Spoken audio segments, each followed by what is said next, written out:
नमस्कार, आप देख रहे हैं द न्यूज बर्ड। मैं हूं आपके साथ आशीष पुरोहित। आइए सबसे पहले नजर डालते हैं इस वक्त की खास खबरों पर। महिला से मारपीट करने के मामले में आरोपी अभी तक नहीं लगा पुलिस के हाथ। पीड़िता ने लगाई पुलिस आयुक्त के पास गुहार।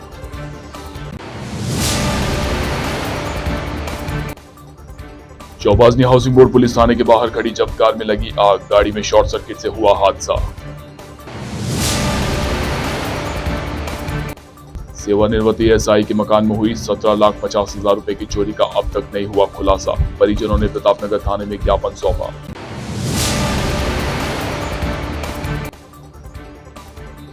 जोधपुर में सूर्यदेव बरसा रहा है आग। तापमान पहुंचा 44 के पार। और अब खबरें विस्तार से। जोधपुर पुलिस कमिश्नरेट के चौबाजनी हाउसिंग बोर्ड पुलिस थाने के बाहर गुरुवार सुबह एक जब्तशुदा बड़ी कार में अचानक से आग लग गई। देखते ही देखते कार बुरी तरह से जलकर नष्ट हो गई। हालांकि कार पहले से ही भंगार स्थिति में वहां रखी हुई थी। बाद में दमकल की गाड़ी वहां पहुंची और आग पर काबू पाया गया। ऐसा माना जा रहा है कि कार के ऊपर से निकल रही बिजली लाइन में शॉर्ट सर्किट होने से कार में आग लगी। चौबाजनी हाउसिंग बोर्ड थाना अधिकारी नितिन दवे ने बताया कि सुबह के वक्त थाने के बाहर जब्तशुदा गड़ी खाड़ी में अचानक आग लग गई। कार काफी समय से जब्तशुदा होने से पड़ी थी और उसके अंदर की एसेसरीज भी लगभग खत्म हो चुकी थी। जोधपुर शहर के बीती क्षेत्र में एयर कंडीशनर का आउटर लगाने की बात पर महिला से विवाद और मारपीट करने का आरोपी पुलिस के हाथ अभी तक नहीं लगा है। पीड़ित महिला ने आज पुलिस आयुक्त से मुलाकात कर आरोपी को गिरफ्तार करने की मांग की है। इस बारे में पीड़िता ने सदर कोतवाली थाने में 4 दिन पहले केस दर्ज करवाया था। पुलिस ने लज्जा भंग व मारपीट का प्रकरण दर्ज किया था। आपको बता दें कि चांदबावड़ी क्षेत्र में रहने वाली एक महिला की तरफ से केस दर्ज करवाया गया। उसके घर के सामने रहने वाले रघुनाथ नाम के शख्स ने मारपीट की थी। एसी के आउटर को लगाने को लेकर विवाद करने के साथ उसके साथ बुरा व्यवहार करते हुए मारपीट की गई। इस घटना का एक वीडियो भी सोशल मीडिया पर गत दिनों खूब वायरल हुआ था। महिला का कहना है कि उसका पति ठेला चलाता है और 2 बच्चे देश से बाहर हैं। हाँ मैडम, बताइए क्या मामला। सर जी, मेरे साथ मैं अपने घर पे आउटडोर लगा रही थी तो मेरे पड़ोसी रघुनाथ ने मेरे को बोला कि यहाँ आउटडोर नहीं लगेगा, जिसमें उसको कोई अर्थ नहीं था। उसने मारानी मेरे घर में घुसा, आंटी जी आउटडोर हटाओ। मैंने आउटडोर नहीं हटाऊंगी तो उसने मेरे को 2 थप्पड़े मारी घर के अंदर ही। मेरे घर के अंदर से बाहर गया, बोलते तेरे साथ मैं क्या करता हूँ। ऐसे करके खुद की छत पे गया, उसने पथराव करा। पथराव से भी नहीं माने, मैंने वीडियो बनानी स्टार्ट कर दी बाहर निकल के। तो उसने बोला कि देखा मैं वीडियो कर रही, तो उसने बाहर आके मेरे को मारपीट की। वो जो वीडियो आपने देख लिया है और मेरा कोई यहाँ पे सुनवाई नहीं हो रही है। आज 6 दिन होने आए हैं। 11 तारीख की बात थी, 11 तारीख 4:15 बजे का टाइम था। आज तक मेरी कोई कार्रवाई नहीं हुई, वो यूँ छुपा फिर रहा है। आपने थाने में रिपोर्ट दी? मैंने थाने में रिपोर्ट दी। थाने में क्या बोला गया? थाने बोला कि आपकी कार्रवाई हो रही है, हमारे पास एक केस थोड़ी जो आपको लेके करेंगे। तो इससे उसके अलावा उच्च अधिकारी से कोई बात हुई? कोई बात नहीं हो रही सर, बस मैं रोज सुबह शाम जा रही हूँ कि मेरा क्या हुआ, मेरे केस का क्या हुआ, वो कोई सुनवाई नहीं कर रहे हैं। और जो मेरा केस है वो छुट्टी पे है अभी। अब आप क्या चाहते हैं? मेरे को न्याय चाहिए, बस मैं कुछ नहीं चाहती, मुझे न्याय चाहिए। मैं गरीब आदमी हूँ, अपने घर पे खुद थोड़ा बहुत करके, मेरे हस्बैंड ठेला चलाते, मैं घर पे अकेली थी, तब उसने उसका फ़ायदा उठाया। मेरे पति बाहर गए हुए थे, मेरे बच्चे बाहर रहते हैं, मैं अकेली, तो उसने देखा ये अकेली तो इसको मार देंगे तो इसका कोई भी नहीं, और मोहल्ला सब सपोर्ट करेगा इनका कि बोलते हम मोहल्ले में बामण है कि तो हम कहाँ जाए गरीब आदमी। अपना घर का छोटा सा मकान लेके बैठे हैं हम, और बोले यहाँ से निकल जाओ, धमकी दे रहे हैं कि यहाँ से छोड़ के चले जाओ। क्यों छोड़ के चले जाएँ? हमने अपने मेहनत से कमा के लिया है, न कि हमने कोई गलत काम किया है। आज भी हमारे जीना आराम हो रहे हैं। घर मकान छोड़ने के लिए धमकियां दी जा रही है, बोले यहाँ से छोड़ के चले जाओ। और फालतू में इल्जाम लगा रहे हैं कि गलत काम करती है, यूँ करती है, अफवाहें फैला रहे हैं। मेरा जीना, एक तो अन्याय भी मुझसे ही हुआ और मुझे ही टॉर्चर किया जा रहा है। मुझे न्याय की उम्मीद है, मुझे न्याय चाहिए।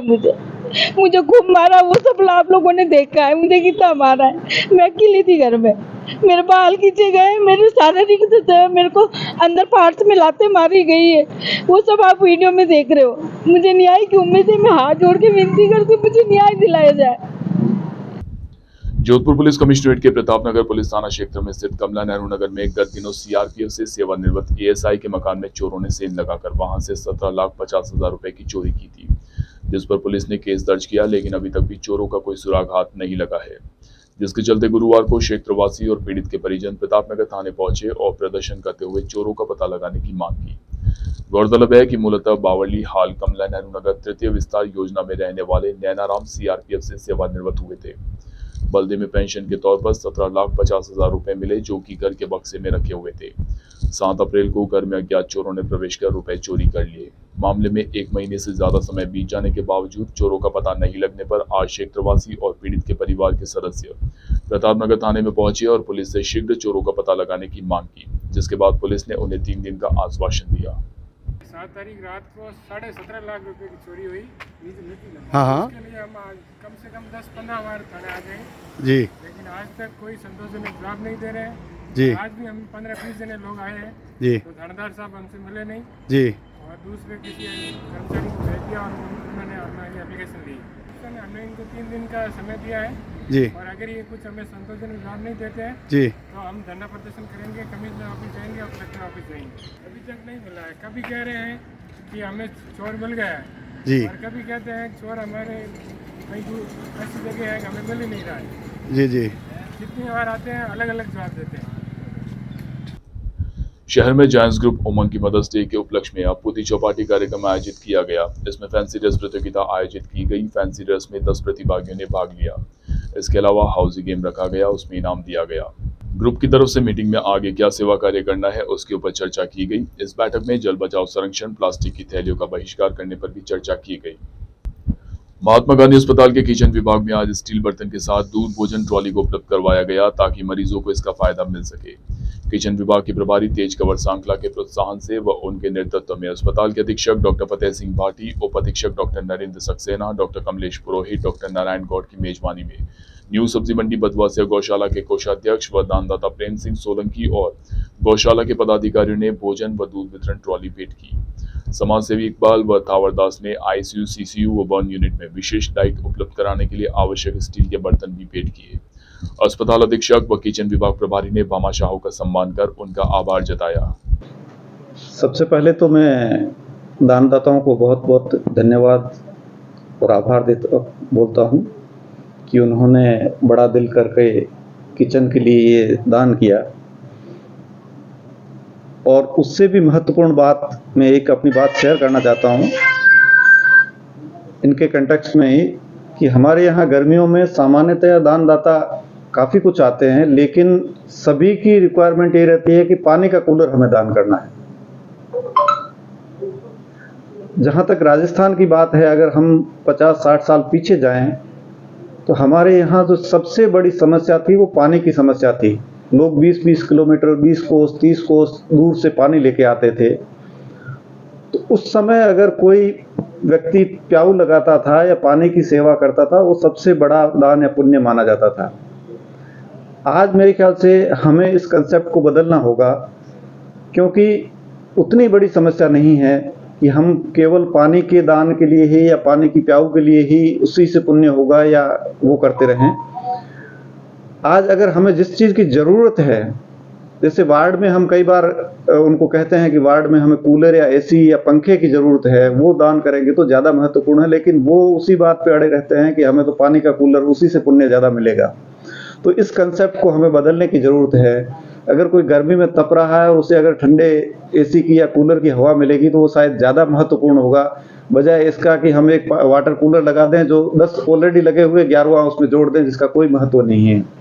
तो ये एक कंसेप्ट, जैसे इन्होंने किचन में इस ट्रॉली की ज़रूरत थी, अब इसकी जगह अगर वो बर्तन दे देते जिसकी हमें ज़रूरत नहीं, हमारे पास पहले से ही पड़े हैं, तो उसका उतना महत्व नहीं रहता है। तो सभी दानदाताओं से मैं ये भी आग्रह करूंगा कि इस तरह की जो ज़रूरत की चीज़ है वो दें, ज़रूरतमंद को दें, तो वो ज़्यादा महत्वपूर्ण है। और पुनः मैं इनको बधाई और शुभकामनाएं देता हूं कि आपने बड़ा दिल कर करके ये काम किया, और भी जब कभी ज़रूरत होगी, आपने कहा है हमें याद करना, हम ये कार्य करेंगे। बहुत बहुत धन्यवाद। यह वक्त तो चला एक छोटे से ब्रेक का। ब्रेक के बाद भी खबरों का सिलसिला जारी रहेगा। आप बने रहिए द न्यूज़ वर्ल्ड के साथ।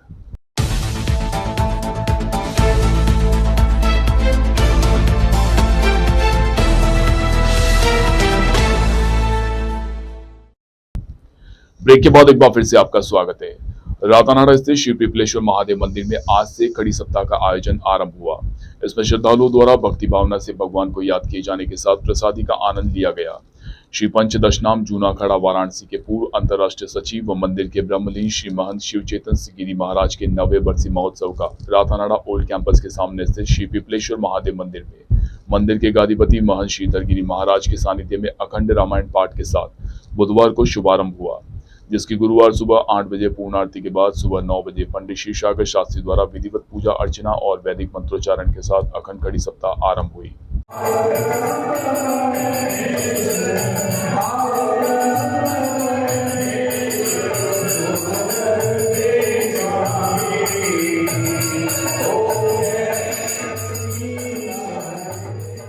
जोधपुर शहर के पावटा बी रोड स्थित लक्ष्मी नगर में चल रहे श्रीमद् भागवत कथा में श्रद्धालुओं की भीड़ उमड़ रही है। कथा श्रवण कर श्रवण भक्ति करने वाले श्रद्धालु भाव विभोर हो रहे हैं। भागवत कथा का आयोजन संगीतमय तरीके से किया जा रहा है।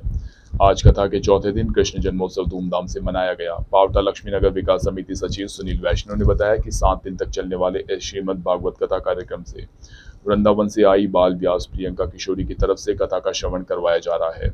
कथा संगीतमय ध्वनि के साथ आयोजित की जा रही है। आज चौथे दिन कृष्ण जन्मोत्सव मनाया गया। इस अवसर पर भगवान कृष्ण की तरह तरह की झांकियां सजाई गई। कथा का क्षेत्रवासियों के अतिरिक्त आसपास के लोग भी श्रवण करने के लिए पहुंचे। इस कथा का आयोजन दोपहर 1:15 बजे से शाम 5:15 बजे तक किया जा रहा है।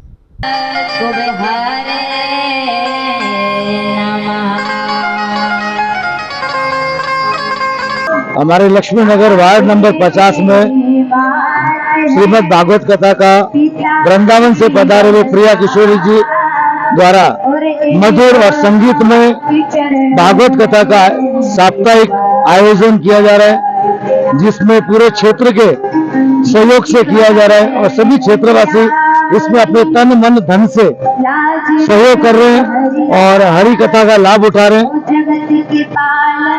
और बहुत ही सुंदर कथा का आयोजन हो रहा है। आज चौथा प्रसंग है जिसमें भगवान कृष्ण का जन्मोत्सव मनाया जा रहा है और बहुत ही सुंदर तरीके से भगवान श्री कृष्ण का जन्मोत्सव मनाया जाएगा, जिसमें तरह तरह की झांकियां भी है और बहुत ही सुंदर आयोजन है और कथा का भी बहुत ही मधुर और सुंदर श्रवण किया जा रहा है सभी क्षेत्रवासियों द्वारा। जोधपुर के राजकीय कन्या महाविद्यालय सूरसागर में गुरुवार को ज्ञान सागर कार्यक्रम के तहत कला के क्षेत्र में छात्राओं में होने की बात पर चर्चा की गई। महाविद्यालय में ग्रीष्मावकाश के दौरान स्नातक कक्षाओं के द्वितीय सेमेस्टर के नियमित कक्षा अध्यापन कार्य के साथ छात्राओं के सर्वांगीण विकास के लिए महिला प्रकोष्ठ के तत्वावधान में नवाचार के रूप में आयोजित ज्ञान सागर कार्यक्रम में गुरुवार को आयोजित वार्ता सत्र में संगीतज्ञ सतीश बोहरा ने कला के क्षेत्र में छात्राओं के लिए अवसर पर चर्चा करते हुए उन्हें अपने नियमित अध्ययन के साथ अपने पसंदीदा शौक अनुसार आगे बढ़ने के लिए प्रेरित किया। उन्होंने कहा कि सफलता मिलने पर आलोचनाएं भी स्वाभाविक है, लेकिन हमें केवल मूल्यांकन आधारित आलोचना की परवाह करते हुए सुधार के लिए तैयार रहना चाहिए। ज्ञान सागर कार्यक्रम के संयोजक डॉक्टर अलका बोहरा ने बताया कि ओपन फीडबैक सत्र में महाविद्यालय की छात्राओं भुवनेश्वरी, विनीता, तान्या, लक्षिका, मोनिका, सोनिया, तराना, प्रमिला, कविता और उर्मिला ने विकसित राजस्थान 2047 के संबंध में कॉलेज शिक्षा का प्रभाव और समाज की अपेक्षा पर विचार रखे। नागौर में आमजन को शुद्ध व पौष्टिक खाद्य पदार्थ उपलब्ध करवाने के उद्देश्य से शुद्ध आहार मिलावट पर वार अभियान बुधवार को चलाया गया। आयुक्त खाद्य सुरक्षा व औषधि नियंत्रण इकबाल खान तथा जिला कलेक्टर नागौर तथा मुख्य चिकित्सा व स्वास्थ्य अधिकारी नागौर डॉक्टर राकेश कुमावत के निर्देशानुसार जिले में अभियान के तहत बुधवार को थावला में 14 मई को अजमेर जिले में खाद्य सुरक्षा अधिकारियों द्वारा package drinking water aqua SGMW brand की 1 लीटर बोतल पर निर्माण तिथि एक्सपायर डेट व बैच नंबर अंकित नहीं होने के कारण कार्यवाही करते हुए माल सीज किया गया। निरीक्षण करने पर परिसर में 21 बोतल पैकेज ड्रिंकिंग वाटर की पैक की हुई पाई गई, जिसमें से एक नमूना जांच के लिए पैकेज ड्रिंकिंग वाटर का लिया गया और शेष 5 बोतल को मौके पर नष्ट करवाया गया। कार्यवाही में खाद्य सुरक्षा अधिकारी विशाल मित्तल, संदीप अग्रवाल, गणपत राम जाट व सहायक कर्मचारी संतोष जोशी उपस्थित रहे। नागौर जिला पुलिस ने मादक पदार्थों की धरपकड़ की कड़ी में 2 व्यक्तियों को गिरफ्तार कर 9 ग्राम MD ड्रग्स को जब्त किया है। आरोपियों से अब MD ड्रग्स के बारे में पता लगाया जा रहा है। पुलिस ने पप्पूराम व कालूराम नाम के 2 शख्स गिरफ्तार कर लिए हैं। आरोपियों को नाकाबंदी में मेड़ता सिटी से दस्तयाब किया गया। बिना नंबरी एक बाइक भी जब्त की गई है। मेड़ता सिटी थाना अधिकारी राजवीर सिंह ने बताया कि पुलिस द्वारा की जा रही नाकाबंदी में यह कार्यवाही की गई। आरोपी पुलिस को देख भागने लगे, तभी पीछा कर उन्हें पकड़ा गया। MD ड्रग्स प्लास्टिक की थैली में डाली हुई पाई गई।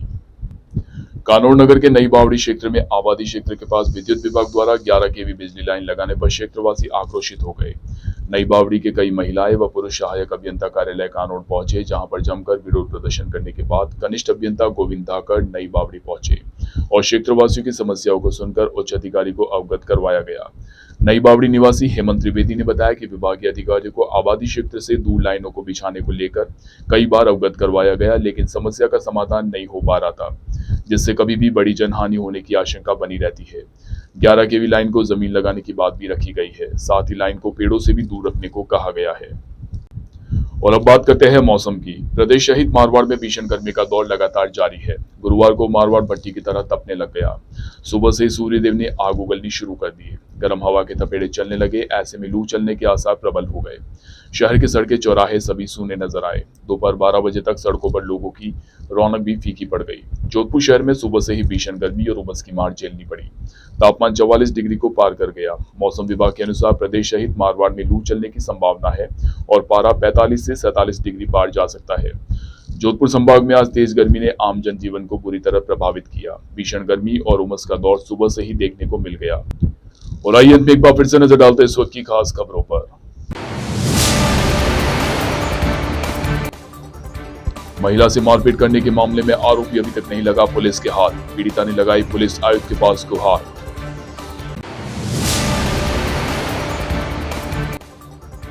चौपाजनी हाउसिंग बोर्ड पुलिस थाने के बाहर खड़ी जब कार में लगी आग, गाड़ी में शॉर्ट सर्किट से हुआ हादसा। सेवानिवृत्त एएसआई के मकान में हुई 17,50,000 रुपए की चोरी का अब तक नहीं हुआ खुलासा। परिजनों ने प्रतापनगर थाने में ज्ञापन सौंपा।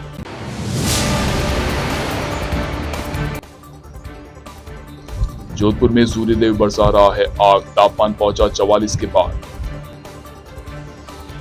अभी के लिए फिलहाल इस बुलेटिन में इतना ही। राज्य की और खबरें जानने के लिए आप बने रहिए द न्यूज बर्ड के साथ। नमस्कार।